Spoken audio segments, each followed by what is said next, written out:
क्या पांडवों और कौरवों को भी उनके पूर्व जन्मों के कर्मों की वजह से सुख अथवा दुख भोगना पड़ा था? अवश्य। भीष्म जी ने कहा कि हम बाणों की सैया में हमें तो 100 जन्म तक देख रहे हैं कि हम, तो भगवान ने कहा 100 जन्म के आगे की बात है, तो अपने हजारों करोड़ों जन्म हो गए हैं। तो ऐसे ही चाहे पांडव हो चाहे कौरव हो चाहे, अरे यहाँ तक कि भगवान ने अपने आप को भी उसी कानून के अंतर्गत रखा। यदि बाली को छुप करके मारा तो अंत समय में व्याध ने भगवान के चरणों में बाण मारा कि नहीं मारा?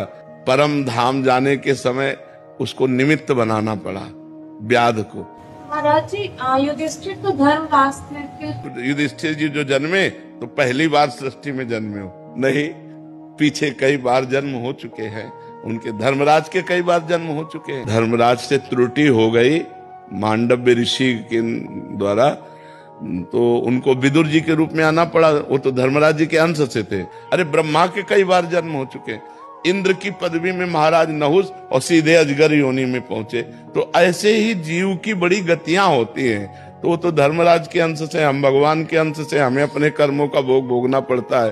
तो फिर धर्मराज के अंश से क्या है? नहीं, साक्षात धर्मराज विदुर जी हैं कि नहीं, और कितना कष्ट भोगना पड़ा।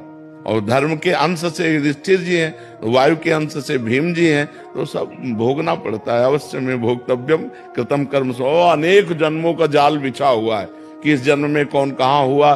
तो ये बड़ी लीलाएं भगवान की, वो ये भगवान ही जान सकते हैं। तो हमें लगता है कि कर्मों का भोग सबको भोगना पड़ता है, चाहे ऋषि हो, चाहे महात्मा हो, चाहे दुष्ट हो, चाहे पुण्यात्मा हो। हाँ, जो इस